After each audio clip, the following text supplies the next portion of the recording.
7 cities of the ancient Greek world, Smyrna, Chios, Colophon, Salamis, Rhodes, Argos, and Athens, competed for the honor of being Homer's birthplace. None of them could prove it. The ancient world knew almost nothing certain about the man whose poems it considered the foundation of civilization, and what it thought it knew was mostly legend, that he was blind, that he wandered from city to city singing his poems, that he competed in poetry contests and sometimes lost. The blindness, in particular, was understood not as a disability but as a mark of a different kind of vision, the seer's capacity to see what ordinary eyes miss, the poet's access to the truth behind appearances. Homer may have been one person. He may have been a tradition, a name attached to the end of a long oral process in which many singers over many centuries contributed to the poems that eventually crystallized into the Iliad and the Odyssey. The uncertainty does not diminish the poems. It may, in fact, be part of what they are, works so large, so various, so saturated with accumulated human experience that the question of a single author seems almost beside the point. What we know is that the poems exist, that they are approximately 3,000 years old, that they are the oldest surviving works of European literature, and that every writer who has come after has worked in their shadow whether they knew it or not. The oral formula and how the poems were made. For most of Western history, Homer was read as a literary poet, a writer who composed texts in the way that later poets composed texts, shaping individual lines with deliberate craft and building toward effects calculated in advance. The assumption was so natural that it went unexamined for centuries.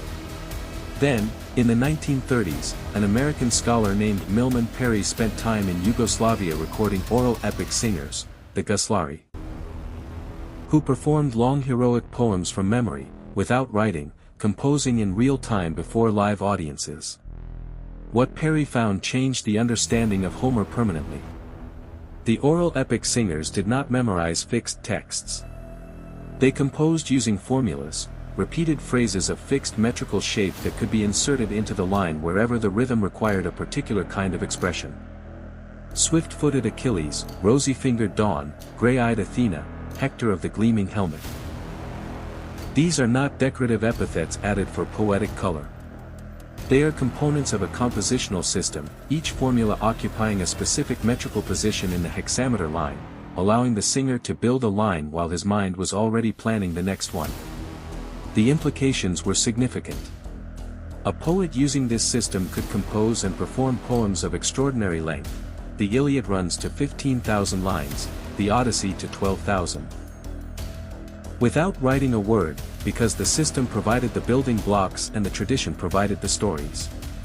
Homer, whatever he was the end point of a tradition that had been developing for generations, and the poems that bear his name are the highest expression of a way of making literature that existed before literature, before writing, before the very concept of an author in the modern sense. The Iliad, a poem about anger. The first word of the Iliad is menes. Rage, wrath, the specific fury of a god or a hero offended beyond bearing. Everything that follows is a consequence of that word. The poem is not about the Trojan War, which lasted 10 years and involved the entire Greek world. It is about a few weeks in the final year of the war, focused on the anger of one man. Achilles, son of Peleus, the greatest warrior among the Greeks, who withdraws from battle after the supreme commander Agamemnon publicly humiliates him by taking his captive woman Briseis. The withdrawal of Achilles sets in motion a chain of consequences that the poem traces with the logic of inevitability. Without Achilles, the Greeks lose battle after battle. The Trojans, led by the noble Hector, who is in almost every respect a better man than the Greeks he fights, more devoted to his family, more aware of what is at stake, push the Greek forces back to the beach. The Greek hero Patroclus, Achilles' closest friend, begs to be allowed to fight in Achilles' place, wearing his armor, so that the mere sight of it will frighten the Trojans. Achilles agrees. Patroclus is killed by Hector. The death of Patroclus is the hinge on which the poem turns. Achilles' anger at Agamemnon dissolves instantly into a grief and a fury directed at Hector, at the world, at fate itself. He returns to battle, knowing, because his divine mother Thetis has told him, that if he kills Hector, his own death will follow soon after. He kills Hector anyway. He drags Hector's body behind his chariot around the walls of Troy, repeatedly, for days, in a desecration of the corpse that shocks even the gods. And then the poem does something unexpected.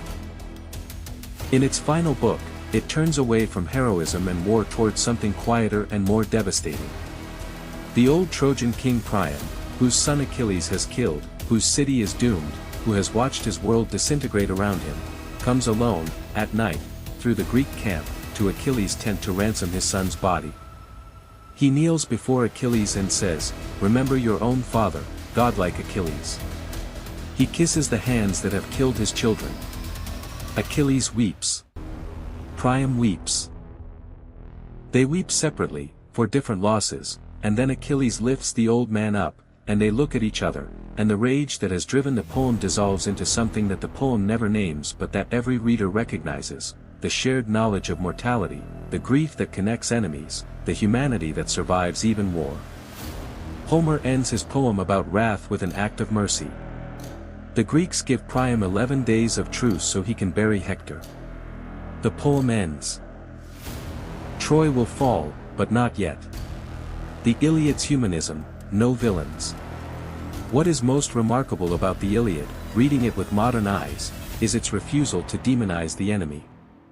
Homer is nominally on the Greek side, the poem was composed within the Greek tradition, performed for Greek audiences, and the Greeks are its protagonists.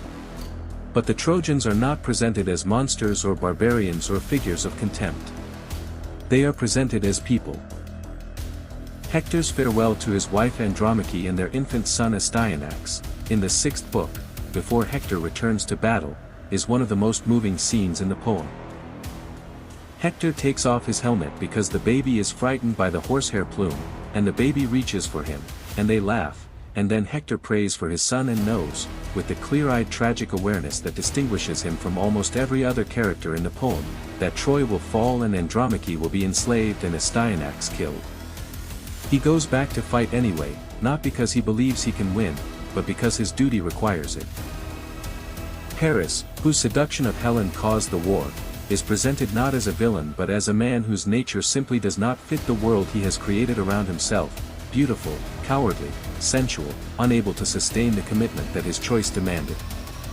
Helen herself is given lines of extraordinary psychological complexity. She despises Paris, misses her husband Menelaus, understands that she is the cause of an enormous catastrophe, and cannot stop the force that brought her to Troy. The Greeks have no monopoly on nobility in the poem, the Trojans have no monopoly on failure. This is what scholars mean when they call Homer the first humanist. In an era when tribal loyalty was the fundamental organizing principle of moral life, when enemies were enemies and their suffering was either irrelevant or satisfying, Homer wrote a poem in which the enemy's grief is given the same weight as the hero's glory, and in which the most moving moment is a scene of shared human vulnerability between the killer and the father of the killed. The Odyssey, The Long Way Home.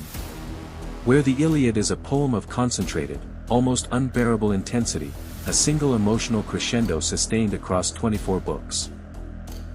The Odyssey is expansive, various, comic in the ancient sense of a story that ends with reunion rather than death, and organized around a different kind of hero entirely. Odysseus is not Achilles.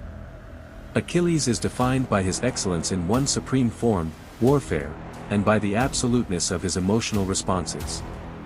Odysseus is defined by his adaptability. He is polytropos, of many turnings, a man of many devices, many disguises, many stories, many skills.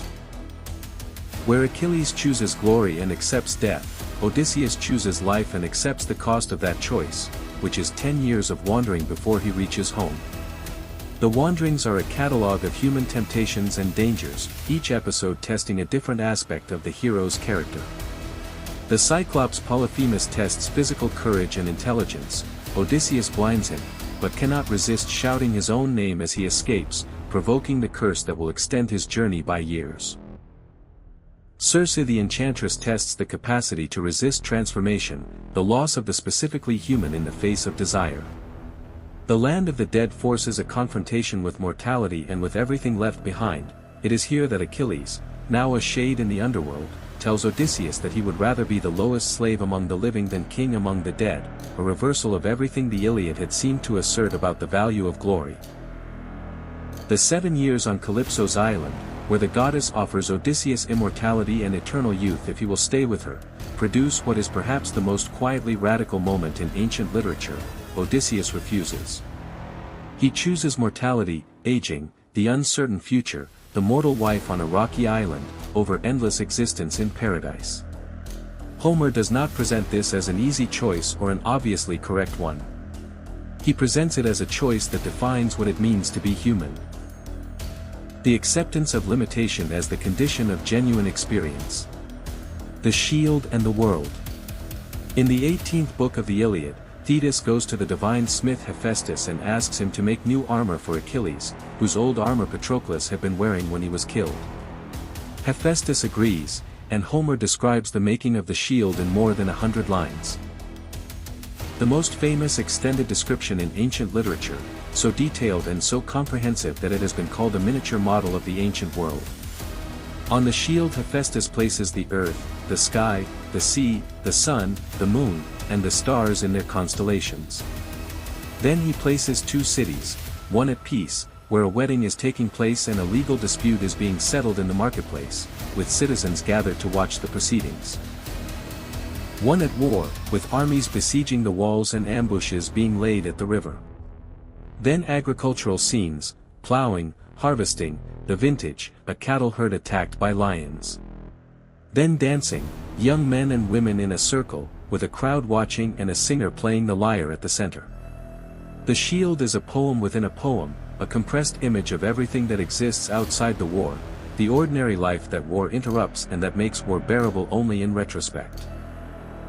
Achilles carries this image of the world into his final battle. He carries dancing and weddings and lawsuits and harvests into the killing field.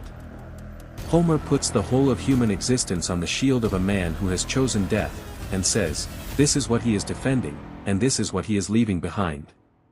3,000 years later. Heinrich Schliemann was a 19th-century German businessman who believed the Iliad was literally true. He took the poem as a map, identified a mound in western Turkey called Hazarlik as the probable site of Troy, and in 1871 began digging. He found not one Troy but 9, a stack of cities built on top of each other over millennia, the earliest dating to the early Bronze Age. The layer most scholars now associate with the Trojan War is Troy via, which shows signs of violent destruction in the late 13th century BC, around the time that Greek tradition places the war. Schliemann's method was brutal by modern archaeological standards, and he destroyed much of what he was looking for. But his intuition was correct, there was a real place behind the poem, a real conflict of some kind, a historical substrate under the myth. James Joyce spent 7 years writing Ulysses. A novel in which a single day in Dublin in 1904 is mapped onto the structure of the Odyssey, with a Jewish advertising canvasser named Leopold Bloom playing the role of Odysseus, his wife Molly playing Penelope, and a young writer named Stephen Dedalus playing Telemachus. The novel is deliberately difficult, exhausting, funny, and one of the undisputed masterworks of 20th century literature. Its existence depends entirely on Homer's, not just as a structural template but as an argument. That the experiences Homer identified as central to human life 3,000 years ago are still central, that the homeward journey, the temptations along the way, the faithfulness of those who wait, and the anger of those who feel dishonored are not ancient Greek concerns but permanent human ones. Plato wanted to ban Homer from his ideal republic, not because the poems were bad, but because they were too powerful. They showed the gods behaving badly, they made audiences weep for warriors and enemies, they appealed to emotion rather than reason. Plato understood that Homer was not decorative literature but the operating system of Greek culture, the framework through which Greeks understood who they were and what mattered. He was right. And he was also unable to stop reading him, which is why he quotes Homer more than any other author. Homer is the thing you argue against using Homer's own tools. The poems are still being read. They are still being translated, new translations appear every decade, each one discovering something that previous translators missed or finding new English for things that previous translators found in Old English that has since gone stiff and strange. They are read in schools and universities, performed in theaters, adapted into films and novels and graphic novels, referenced in political speeches and scientific papers and legal opinions. The Iliad and the Odyssey are, of all the works that have survived from the ancient world, the ones that have required the least mediation. They do not need context or footnotes to produce their effects. A reader who has never heard of ancient Greece, who knows nothing of Bronze Age warfare or Greek religion or the history of epic poetry, will still feel something when Priam kneels before Achilles. That feeling is the reason the poems are 3,000 years old and still being read. Homer knew something about what it is to be human, and he put it in such precise and permanent form that it has not worn out yet.